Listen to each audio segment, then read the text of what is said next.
శ్రమ వచ్చినప్పుడు, ఒక నింద వచ్చినప్పుడు, ఒక అవమానం వచ్చినప్పుడు, ప్రాణం పోయే పరిస్థితిలో ఆయన ఉన్నప్పుడు ఆత్మలో స్తుతిస్తూ ఉన్నాడు. మనము ఎప్పుడైనా శ్రమలో మనం దేవుణ్ణి స్తుతిస్తూ ఉన్నామా?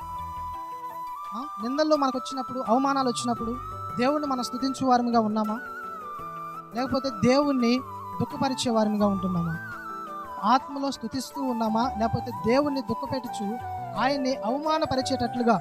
చాలామంది కూడా ఈరోజు క్రైస్తవులను బట్టే దేవుడు బాధపరచబడుతూ ఉన్నాడు, దుఃఖపడుచు ఉన్నాడు. ఎలాగా? చాలామంది వారి యొక్క నడవడికిని, ప్రవర్తన బట్టి అనేకులు దేవుణ్ణి దూషిస్తూ ఉన్నారు. ఈ వ్యక్తి దేవుని మందిరానికి వెళ్తూ ఉన్నాడు కదా, దేవుని సన్నిధికి వెళ్తూ ఉన్నాడు కదా, ఏంటి ఈ యొక్క ప్రవర్తన మారలేదని చెప్పేసి అందరూ కూడా దేవుణ్ణి దూషిస్తూ ఉన్నారు. ఈ దేవుడు వీళ్ళకి ఇదే నేర్పించాడా? వీళ్ళ దేవుడు ఇదే వాళ్ళకి చేయమని చెప్పాడా అని చెప్పేటట్లుగా మనమందరం కూడా మన యొక్క ప్రవర్తన అనేది దేవునికి కనపడుతూ ఉంది. హల్లెలూయా!